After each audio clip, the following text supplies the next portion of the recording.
नमस्कार, स्वागत है आप सभी का। आपके साथ मैं हूं स्वप्निल। पूर्वी लद्दाख में चीन का गुरूर चकनाचूर हुआ है। शी जिनपिंग की कोई चाल काम नहीं आई। भारत के साथ हुए समझौते के बाद चीन की सेना अपना बोरिया बिस्तर समेटकर LAC से लौट रही है। इतना ही नहीं, जिनपिंग की लाल सेना LAC के करीब अपने निर्माण को खुद ध्वस्त कर रही है। लेकिन चीन कभी भी चालबाजी कर सकता है, लिहाजा भारतीय सेना मुस्तैद है और अपनी ताकत बढ़ाने का काम भी कर रही है। इस खास शो में इसी की बात होगी। तो देखिए चीन की घर वापसी के क्या है राज और भारत के अस्त्र मिसाइल से ड्रैगन को डरना क्यों जरूरी है। काम नहीं आई ड्रैगन की कोई चाल।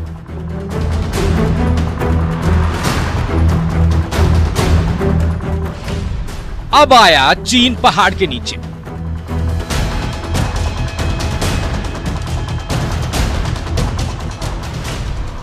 LAC पर उखड़े चीन के तंबू।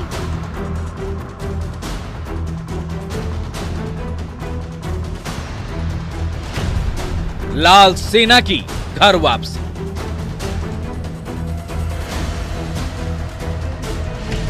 चीन की घर वापसी के राज।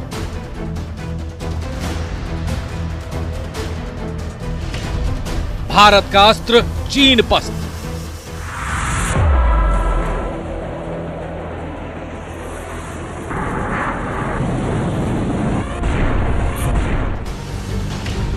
परीक्षण से पहले कांपा चीन।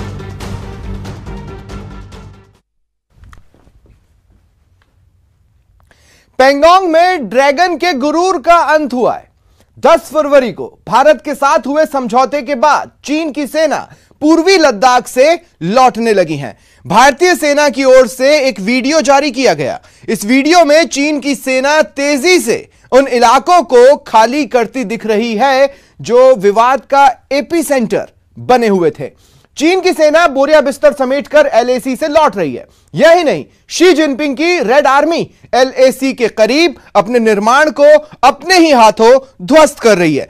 खुदाई करने वाली बड़ी बड़ी मशीनों से जमीन को समतल किया जा रहा है ताकि विवाद के निशान बाकी ना रहे। लेकिन सवाल यह कि चीन की सेना इतनी तेजी से घर वापसी क्यों कर रही है और पूर्वी लद्दाख के बाद क्या दूसरे विवादित इलाकों से भी चीन की फौज अपने कदम पीछे खींचेगी। अब आया चीन पहाड़ के नीचे। लौट के लाल सेना घर को आई। शी जिनपिंग का शो खत्म हुआ। LAC पर चीन चोरी के बाद सीना जोरी करता रहा। चीन जानबूझकर सीमा विवाद को हवा देता रहा। जमीन का भूखा चीन विस्तारवाद पर अमल करने की खातिर भारत से उलझता रहा। कभी डोकलाम में, कभी गलवान में, कभी पूर्वी लद्दाख में, कभी पैंगोंग में, तो कभी नाकुला में चीन की लाल सेना अपनी ताकत की नुमाइश करती रही। लेकिन भारत ने धैर्य के चीन को उसको भाषा में जवाब दिया। बिना किसी उकसावे के चीन को चारों खाने चित कर दिया। ऐसी कूटनीति और रणनीति अपनाई कि चीन की सेना को बॉर्डर से पीछे हटना पड़ा। चीन को आत्मसमर्पण करना पड़ा। कूटनीतिक दबाव और भारत के साथ हुए समझौते के बाद चीन के सैनिक बहुत तेजी से वापस लौट रहे हैं। पैंगोंग की ऊंची चोटियों और पूर्वी लद्दाख की ऊंची चोटियों से चीन के सैनिक मैदानी इलाकों की ओर नीचे उतर रहे हैं और LAC के आसपास जो अवैध निर्माण और अस्थायी निर्माण चीन ने किया था उसे भी तोड़ा जा रहा है। संवाद, कूटनीति और धारदार रणनीति की बदौलत भारत ने चीन को घुटनों पर ला दिया। तो 10 फरवरी को हुए समझौते के बाद अब चीन की सेना अपना बोरिया बिस्तर समेटकर लौटने लगी है। आज हम आपको चीन के आत्मसमर्पण से जुड़ी एक एक तस्वीर दिखाएंगे। आज हम आपको दिखाएंगे कैसे चीन की सेना पैदल मार्च करते हुए पैंगोंग से लौट रही है, कैसे चीन की सेना अस्थायी निर्माण को अपने ही हाथों से ध्वस्त कर रही है, कैसे चीन के टैंकों का मुंह शांत हो गया और वो बैरक की ओर लौट रहे हैं, कैसे चीन की सेना अपना सामान बांध रही है, कैसे लाल सेना ट्रकों में सामान रखकर रवाना हो रही है। पैंगोंग लेक एरिया में चीन के साथ डिसएंगेजमेंट का जो समझौता हुआ है, उसके अनुसार दोनों पक्ष फॉरवर्ड डिप्लॉयमेंट को phased, coordinated and verified manner में हटाएंगे। चीन अपनी सेना की टुकड़ियों को नॉर्थ बैंक में फिंगर 8 के पूरब की दिशा की तरफ रखेगा और इसी तरह भारत भी अपनी सेना की टुकड़ियों को फिंगर 3 के पास अपने permanent base Dhan Singh Thapa post पर रखेगा। इसी तरह की कार्रवाई साउथ बैंक एरिया में भी दोनों पक्षों द्वारा की जाएगी। ये कदम आपसी समझौते के तहत बढ़ाए जाएंगे। पिछले हफ्ते ही देश के रक्षा मंत्री राजनाथ सिंह ने संसद में कहा था कि पूर्वी लद्दाख में भारत और चीन की सेना के बीच समझौता हुआ है, जिसके तहत चीन की सेना चरणबद्ध तरीके से विवादित इलाकों से पीछे हटेगी। लेकिन शायद ही किसी को इस बात का अंदेशा होगा कि चीन की फौज इतनी जल्दी समझौते को मानते हुए अपने कदम पीछे खींचेगी। तस्वीरें इसकी तस्दीक करती हैं कि चीन की फौज तेजी के साथ पूर्वी लद्दाख के उन इलाकों से पीछे हट रही है जहां उसकी मौजूदगी से तनाव अपने चरम पर था। पूर्वी लद्दाख के पैंगोंग इलाके में चीन सेना के पीछे हटने की प्रक्रिया जारी है। भारतीय सेना की ओर से जारी किया गया ये वीडियो देखिए। इस वीडियो में साफ दिख रहा है कि पीपल्स लिबरेशन आर्मी के जवान अपने तंबू उखाड़ रहे हैं।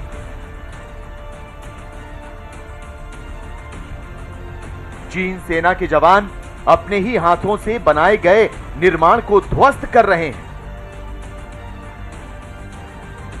यही नहीं, खुदाई करने वाली मशीनों से जमीन को पहले की तरह समतल किया जा रहा है। मतलब साफ है, चीन मजबूर होकर ही सही लेकिन भारत के साथ पैदा हुए विवाद के निशान अब मिटा रहा है। ये हिंदुस्तान के पॉलिटिकल सिस्टम का, सरकार का, केंद्रीय सरकार का, कूटनीति का, सेना का और स्ट्रेटजी का बहुत बड़ा विजय है और आज गर्व का दिन है। देखिए, चीन हमारी इच्छा शक्ति का परीक्षण कर रहा था। चीन समझ रहा था कि ये जो शटल कॉक गेम खेल रहा है, पिंग पोंग हम डिप्लोमेसी हमारे साथ कर रहा है, जमीन पे बातचीत कुछ होता था मिलिट्री कमांडर्स के बीच में, लेकिन उसको कार्यान्वित नहीं किया जाता था। तो 9 महीने से ज़्यादा जो ये इच्छा शक्ति की टेस्टिंग चीन ले रहा था, उसमें चीन फेल हुआ और हम सफल हुए। 10 फरवरी को चीन के बैकफुट पर आने की पहली तस्वीरें सामने आई थी, जब पूर्वी लद्दाख से उसके टैंक वापस मेनलैंड की ओर लौटते दिख रहे थे। तो अब चीन ने अपने कदम पीछे खींचने की प्रक्रिया को और तेज कर दिया है। ट्रकों का ये काफिला देखिए। इन्हीं ट्रकों में चीन में सेना अपना बोरिया बिस्तर लेकर रवाना हो रही है। सामने का जो इलाका है उन्हीं को फिंगर एरिया कहा जाता है। तकरीबन 135 किलोमीटर लंबी ये झील है, जिसमें से 40% यानी कि 45 किलोमीटर के आसपास भारतीय हिस्सा होता है और उसमें भी जो है चीन लगातार कोशिश करता रहा है कि LAC को बदला जाए, लेकिन अब चीन के सारे मंसूबे ध्वस्त हो चुके हैं और उसको जिस तरह से डोकलाम से पीछे हटना पड़ा था, उसी तरीके से अब उसे पैंगोंग के इलाके से भी पीछे हटना पड़ रहा है। अब आपको 2 तस्वीरें दिखाते हैं जिससे साफ हो जाएगा कि चीन की सेना कितनी तेजी के साथ यथास्थिति बहाल करने को लेकर हुए समझौते का पालन कर रही है। पहली तस्वीर में आपको चीन सेना के तंबू और उनकी गाड़ियां नजर आ रही होंगी, लेकिन अब यह जगह लगभग साफ की जा चुकी है। चीन ने यहां से अपने तंबू उखाड़ लिए हैं और सैनिकों को वापस बुला लिया है। कुछ टेंट और सैनिक अब भी यहां मौजूद हैं, जो महज कुछ घंटों के बाद इस इलाके को खाली कर देंगे। भारत के साथ हुए समझौते का पालन करना और इतनी जल्दी समझौते की सभी शर्तों को पूरा करना चौंकाने वाली बात है। क्योंकि चीन की तरफ से पूरी दुनिया वाकिफ है। चीन कहता कुछ है और करता कुछ, लेकिन इस बार चीन को अपनी आदत के विपरीत काम करना पड़ रहा है। दरअसल भारत ने उस पर रणनीतिक और कूटनीतिक दबाव तो बनाया ही, साथ ही बर्फीली चोटियों पर अपने शौर्य का भी परिचय दिया। जबकि चीन की सेना को रोटेशन पॉलिसी के तहत सैनिकों की तैनाती करनी पड़ी। यही नहीं, चीन की सेना एलएसी के करीब इन दुर्गम पहाड़ियों पर तैनाती से घबराने लगी थी। शी जिनपिंग की फौज पहाड़ की ऊंची चोटियों पर हांफने लगी थी। लिहाजा विवादित इलाकों से इतनी जल्दी वापसी को बर्फीली चोटियों पर चीन सेना की कमजोरी के तौर पर भी देखा जा रहा है। चीन के सोल्जर्स सॉफ्ट सोल्जर्स हो जाते हैं, आइसक्रीम सोल्जर्स होते हैं। तो ये आइसक्रीम सोल्जर्स जमीन पे इतने ठंडे टेम्परेचर तापमान को नहीं सह सकते। हिंदुस्तान के सिपाही और जवान -50 में कबड्डी खेलते हैं, और ये चीन के जवान -20 में ये इनको 200-300 ट्रुप्स को बैकलोड किया जाता है रियर एरिया में, क्योंकि ये सह नहीं सकते -20-30। तो कोई दोनों सेना में कोई तुलना नहीं है। भारत के साथ हुए समझौते के मुताबिक चीन की सेना पैंगोंग झील के फिंगर 8 के पीछे अपनी पुरानी जगह पर लौट जाएगी, जबकि भारत की सेना भी फिंगर 3 के पास अपनी धन सिंह पोस्ट पर लौट जाएगी। लेकिन इसके बाद क्या होगा? क्या दूसरे इलाकों से भी चीन की फौज अपने कदम पीछे खींचेगी? तो आपको बता दें कि डिसएंगेजमेंट की मौजूदा प्रक्रिया पूरी होने के बाद दोनों सेनाओं के बीच गोगरा, हॉट स्प्रिंग, गलवान और देपसांग को लेकर बात होगी। यही नहीं, चीन की पीठ में छुरा घोंपने की आदत के मद्देनजर भारतीय सेना पूरी तरह मुस्तैद रहेगी। एलएसी से सटे इलाकों पर भारत के रणबांकुरे पैनी नजर रखेंगे, इसलिए क्योंकि चीन के सरकारी अखबार ग्लोबल टाइम्स ने लिखा है कि जिस तेजी के साथ चीन की फौज लौट सकती है, उसी रफ्तार से चीन की सेना दोबारा उन इलाकों पर काबिज भी हो सकती है। यदि मैं चीन को जानता हूं तो वो फिर मौके की ताक में रहेगा और फिर वो आगे बढ़ने की कोशिश करेगा। और देखिए, इस परिप्रेक्ष्य में चीन बहुत ही एडवांटेजियस पोजीशन पे है। क्यों? क्योंकि चीन के जो इंफ्रास्ट्रक्चर है वो उसको मोबिलिटी ज़्यादा देता है। तो हमको चाहिए कि हम मैचिंग इंफ्रास्ट्रक्चर और भी तेज गति से डेवलप करें। मोदी सरकार ने बहुत ही अच्छा काम किया है, और जिस तेज गति से स्ट्रेटेजिक रोड्स बन रहे हैं, जिस तरह मोदी सरकार ने DGBRO, director general border road organisation को फाइनेंशियल पावर्स बढ़ा दिया है, उसके कारण कंस्ट्रक्शन की जो गति है उसमें बहुत तेजी आई है। जाहिर है, भारत के डर से ही सही चीन फिलहाल पूर्वी लद्दाख से अपने सैनिकों को वापस बुला जरूर रहा है, लेकिन उसका शांति राग कभी भी युद्ध राग में तब्दील हो सकता है। यह भारतीय सेना चीन की हर हलचल पर पैनी नजर बनाए हुए है। बातचीत के साथ चीन के नापाक मंसूबों से भी सेना सावधान है।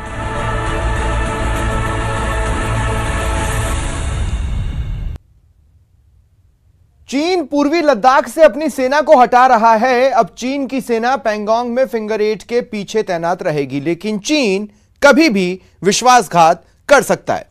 धोखेबाजी चीन की हमेशा से फितरत रही है, लिहाजा भारतीय सेना मुस्तैद है और अपनी ताकत बढ़ाने का काम भी कर रही है। भारतीय सेना अब से कुछ दिनों बाद ही वहां हवा से हवा में मार करने वाली उस अस्त्र मिसाइल का परीक्षण करने वाली है, जो दुश्मन के लड़ाकू विमानों को पलक झपकते आग के गोले में तब्दील कर सकती है। मेक इन इंडिया के तहत बनी अस्त्र मिसाइल से चीन को डरना क्यों जरूरी है, देखिए।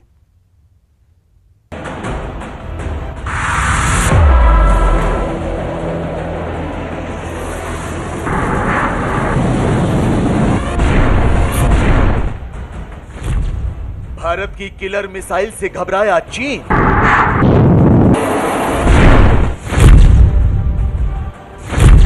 पूरी तरह हवा हो जाएगी चीन की हेकड़ी।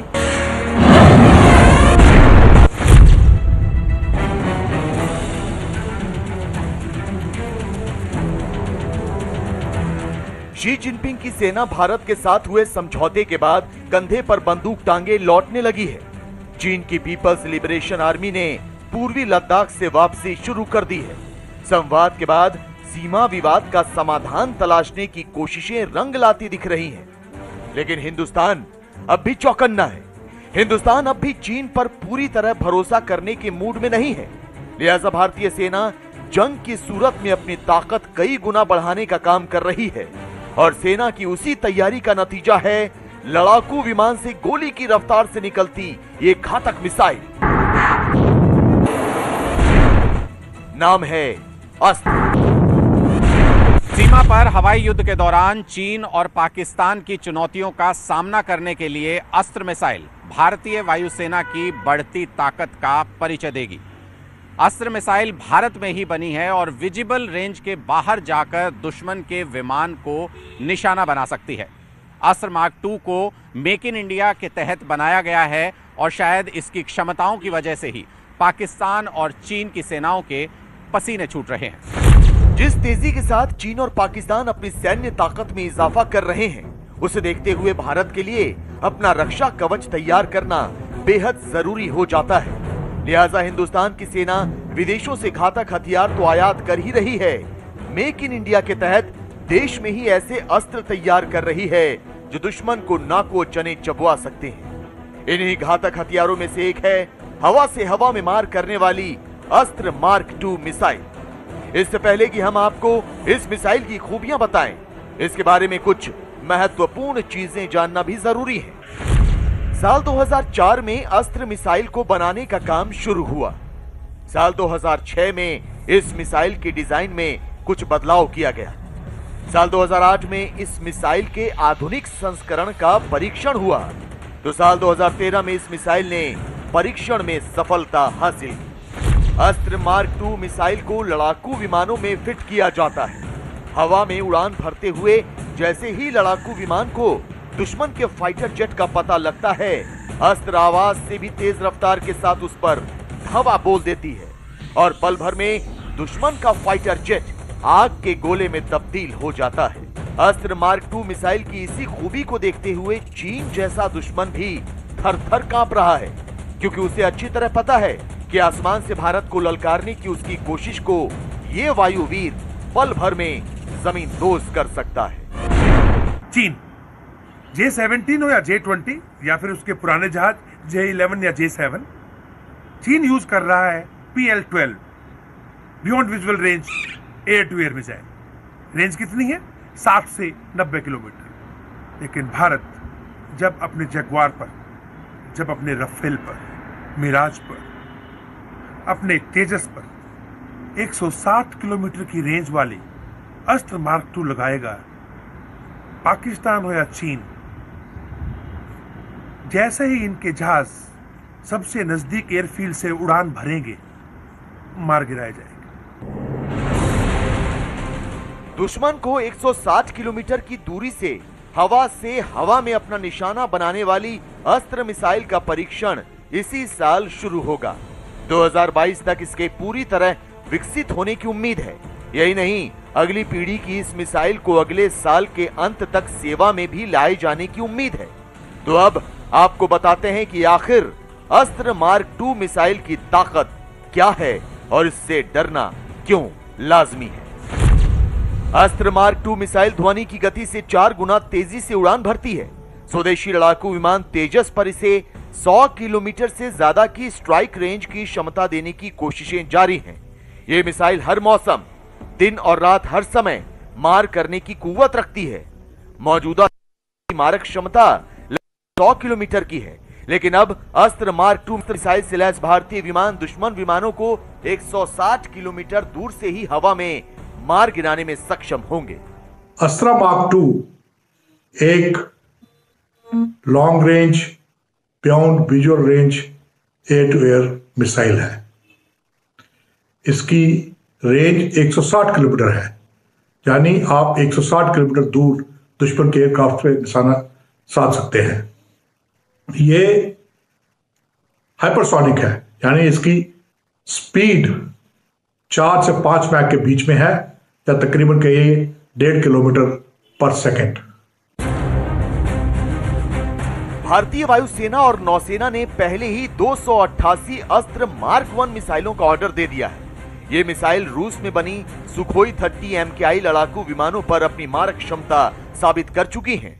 लेकिन अस्त्र मार्क 2 की बढ़ाई गई रेंज के बाद हवाई युद्ध में जहां एक तरफ भारतीय वायुसेना की मारक क्षमता और बढ़ जाएगी, तो वहीं दूसरी तरफ विरोधियों के मुकाबले ये मिसाइल वायुसेना को बढ़त देगी। चीन और पाकिस्तान के लड़ाकू विमानों को खदेड़कर आसानी से जमीन पर गिराया जा सकेगा। खासकर चीन को देखते हुए इस अस्त्र मार्क 2 मिसाइल का परीक्षण बेहद अहम इसलिए हो जाता है क्योंकि चीन कभी भी पीठ पीछे वार कर सकता है। भारत को अभी इनको हल्के में नहीं छोड़ना चाहिए। इन्होंने पाकिस्तान के साथ मिलके जितने भी टेररिस्ट ऑर्गेनाइजेशंस थी, मसूद अजहर हो या कोई, सबको यूनाइटेड नेशन सिक्योरिटी काउंसिल में बचाने की कोशिश की।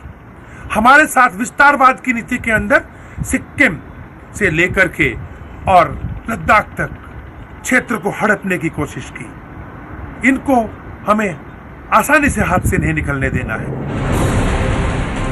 पिछले साल 18 दिसंबर को रक्षा मंत्री राजनाथ सिंह ने अस्त्र मार्क 1 मिसाइल वायुसेना को सौंपी थी, तो अब अस्त्र का दूसरा और आधुनिक संस्करण परीक्षण के लिए तैयार है। DRDO की बनाई हुई ये मिसाइल पूरी तरह स्वदेशी है और हवा में ही दुश्मन के हमले को नाकाम करने की ताकत रखती है।